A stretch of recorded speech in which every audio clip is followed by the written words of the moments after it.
everybody! Okay, today we are gonna talk about asking for help, meminta tolong. Asking for help adalah sebuah ekspresi atau ungkapan yang bertujuan untuk meminta bantuan.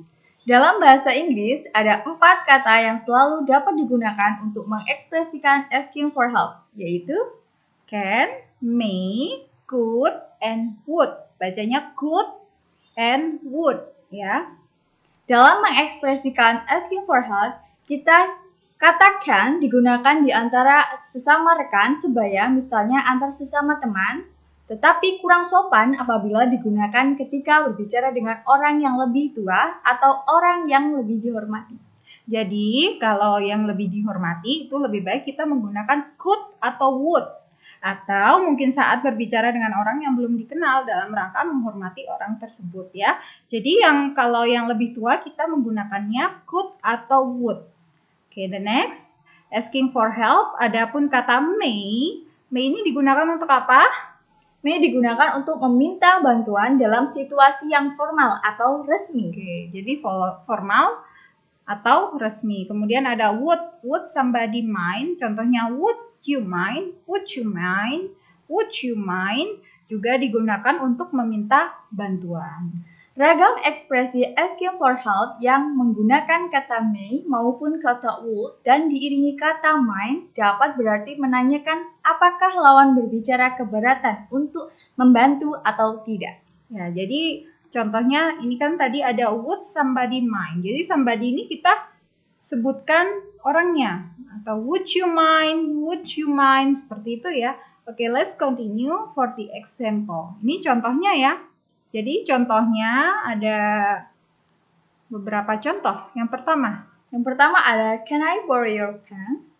I forgot to bring my pencil case. Bolehkah saya meminjam pensilmu? Saya lupa membawa kotak pensil saya. Ini yang di garis bawahi can I gitu ya. Can I? Nah, can ini biasanya digunakan untuk teman sebaya kita ya. Jadi kalau yang lebih tua kita bisa menggunakan ekspresi yang selanjutnya. Ada apa lagi? Yang selanjutnya adalah may I borrow your dictionary, Miss Dia? Jadi dapatkah saya meminjam kamus Anda, Miss Dia? May I? Seperti itu. May I borrow your dictionary? The next ada lagi excuse me. Cara pengucapannya excuse me. Coba Pi. Excuse me. Could you tell me the shortest route to Gunung Lampung? Jadi could you, ada could you-nya. Nah, artinya apa nih? Artinya, permisi, dapatkah Anda memberitahu saya rute terpendek untuk ke Gunung Lampung? Okay, the next ada oh, I'm so tired.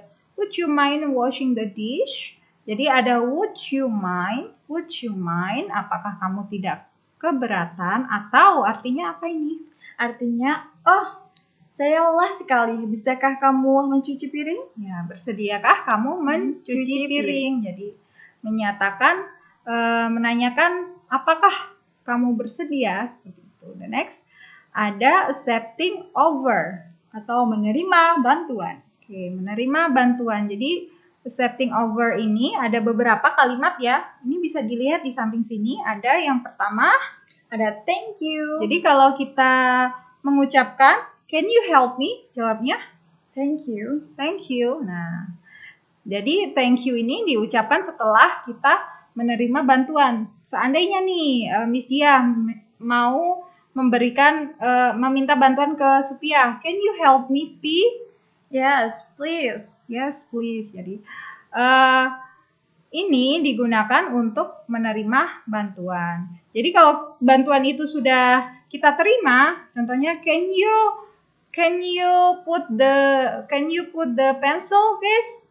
Dapatkah kamu meletakkan pensil case? Nah, yes, I could. Ya, yes, I could. Atau kita jawab yes, seperti itu ya. Kemudian ada lagi accepting over, ada lagi yang ketiga apa? Yang ketiga ada I'd like it very much. Aku sangat menyukainya. Jadi kalau kita sudah membantu, kita berikan ekspresi menerima bantuan. Next ada lagi I'm pleased to do that. I'm pleased to do that. Aku senang melakukannya.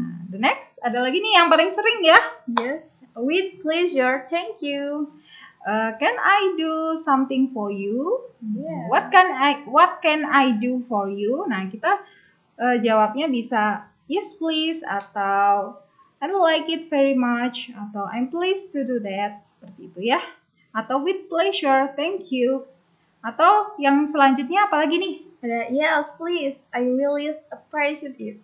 Ya tolong, aku sangat menghargainya. The next, Thank you, it's very kind of you. terima kasih, kamu baik sekali. And the last, yes please, that would be lovely. Ya tolong, itu akan sangat menyenangkan. Oke, ini adalah contoh-contoh kalimat yang dapat kita gunakan ketika kita sudah menerima bantuan untuk accepting offer, menerima bantuan. Oke, the next, ini adalah contoh statement and response-nya. Oke, I will read for the questions and you read about the response. Oke, can you help me? Of course. Can you help me? I'm afraid I can't. Oke, jadi aku takut aku nggak bisa. Can you do a favor for me? Sure. Sure. Tentu ya. What can I do for you? That's alright. That's right. Ya, That's jadi right. Apa yang dapat saya lakukan untukmu? Jawabnya that's right. Nah, ini responnya ya. The next kita lanjut ke declining offer atau Menolak bantuan. ya, menolak bantuan. Kalau menolak bantuan kan ada ketika kita ingin membantu, seseorang ingin membantu kita, tentunya kita bisa berhak satu menerima, kemudian yang kedua decline ya atau menolak bantuan. Nah, jadi declining offer ini kalimat yang bisa kita gunakan antara lain ini ada ya. Nah, pertama contoh, for example, what can I do for you? Berarti jawabnya kalau kita menolak apa tuh? No thanks. No thanks. Nah, seperti itu ya. The next ada apa lagi? I can't. Thanks anyway. Thanks anyway. Seperti itu. Oke, no really won't. Thank you. Tidak. Aku tidak mau, terima kasih. The next ada apa lagi? It's okay. I can't do it by myself. Oke, it's okay. I can do it by myself. Terima kasih. Aku bisa melakukannya sendiri. The next? No, thank you. Tidak, terima kasih. The next lagi? No thanks. I don't need any help. No thanks, I don't need any help. Tidak, terima kasih, aku tidak membutuhkan bantuan. Nah, ini yang sering nih. Coba. Don't worry, I will do it by myself. Don't worry ya, jangan khawatir, aku akan melakukannya sendiri. Nah, terakhir. That's alright, I will manage it on my own. Nah, tidak apa-apa, aku akan melakukannya. Nah, oke, the next. We will continue for the next in the next video. So thank you for watching us. See ya.